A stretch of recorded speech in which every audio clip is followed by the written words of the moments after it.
Bonjour, nous sommes le mercredi 8 juillet 2016 et je vais vous parler du couple.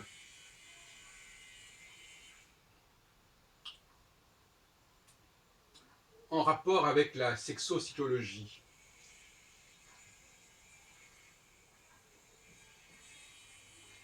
Le mariage notamment, en tout cas une institution qui oblige la femme à rester au foyer, enfin en tout cas, ça ne veut pas dire qu'elle ne va pas travailler, mais elle ne peut pas abandonner le foyer conjugal. C'est une contrainte.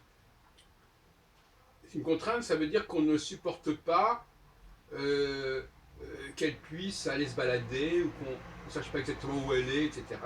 L'homme a besoin de quelqu'un sur qui il puisse compter, quelqu'un de fiable. Et pour cela, il est disposé à établir des obligations, des engagements, des contrats. C'est en phase conjonctionnelle que cette exigence se manifeste de la façon la plus marquante. Le passage en phase conjonctionnelle va générer plus de contrats, plus d'obligations, et notamment plus de mariages. Reste à vérifier, je n'ai pas pu le vérifier, mais à mon avis, mariage, en tout cas obligation d'être ensemble, d'être disponible l'un par rapport à l'autre, et non pas une espèce de liberté de mouvement qui ferait que on ne sait jamais exactement quand l'autre est disponible et quand est-ce qu'il est capable de jouer le rôle qu'on lui demande. Inversement, en phase de culmination, comme je l'appelle maintenant, en astrologie 7, puisque l'astrologie 7, c'est la sexopsychologie en fait, c'est une astrologie fondée sur le cycle de 7 ans, notamment. Et bien, en phase de culmination, ces obligations ne sont plus perçues comme indispensables, et l'idée d'un lien trop étroit est mal vécue, et on cherche plus de liberté dans le rapport à l'autre. On a une vision plus collective des choses, c'est-à-dire, voilà, ce qu'il faut, c'est ne pas se refermer sur soi-même, c'est s'ouvrir, c'est multiplier les contacts, c'est développer l'amitié, les cercles, les associations, enfin, tout ce qui permet de fonctionner au-delà du couple. En astrologie traditionnelle, c'est l'axe 5-11.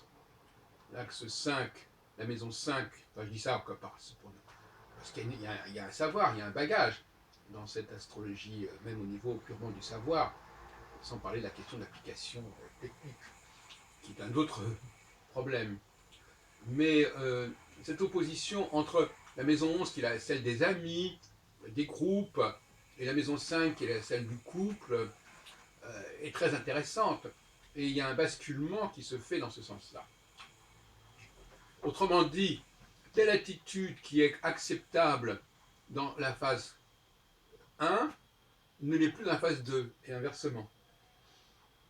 En phase de conjonction, on est en droit d'attendre une plus grande fiabilité, une plus grande présence, une plus grande disponibilité de l'autre, euh, peut-être une plus grande servitude à la limite, en tout cas quelque chose de plus étroit, une relation plus étroite, plus rigide.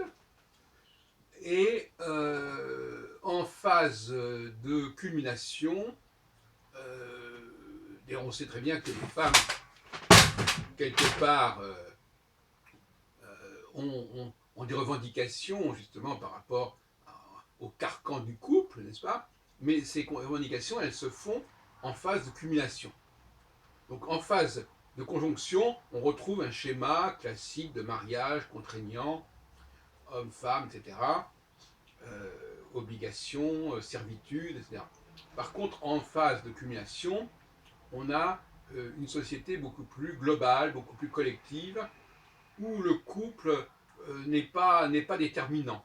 Et à mon avis, d'ailleurs, la notion de couple n'est pas forcément la notion la plus évidente et la plus naturelle qui soit. Et on peut imaginer des formules beaucoup plus élargies au niveau professionnel, d'abord, parce que finalement, le couple, ça a souvent été, par exemple, la femme qui aidait son mari à la boutique, ou qui aide son mari pour le foyer en tant que femme de ménage, on peut dire. Mais en revanche, la la phase de culmination, elle conçoit une société plus complexe, plus diverse et moins enfermée moins centrée sur des petites cellules, voyez-vous. Alors, je voudrais terminer mon propos par un questionnement, à savoir, est-ce que on peut parler de phase ou est-ce qu'on peut parler de moment? Je veux dire par là, est-ce que c'est au moment où la conjonction se fait véritablement, enfin dans un temps relativement court finalement, que il y a un marqueur à ce niveau-là, ou est-ce que c'est jusqu'au point suivant, au bout de 3 ans et demi? Bon. Moi, j'aurais tendance aujourd'hui à exiger un peu plus de précision, et donc j'aurais tendance à dire que ce sont ces moments particuliers où le signal se manifeste de manière puissante et marquante qui sont intéressantes et non pas des phases. En tout cas, l'idée euh, qu'une phase dure jusqu'à la phase suivante me paraît problématique. Il y a des moments forts, des signaux forts, et puis entre ces signaux forts, il y a quelque chose de plus ou moins inconsistant, de plus ou moins flou, qui ne présente pas le même intérêt et qui n'a pas la même impulsion. Et puis alors, je voudrais encore ajouter quelque chose qui m'est venu en écoutant une émission sur les bêtes. Et d'ailleurs c'est vrai aussi pour les sociétés humaines, c'est ce qu'on appelle la saison des amours. Il semble que, là encore, il n'y a qu'à certains moments que le couple se forme au niveau des animaux. Et dans la société traditionnelle, le mois de mai était le mois des amours. Ça correspond symboliquement aux Gémeaux, qui sont souvent représentés iconographiquement par un couple.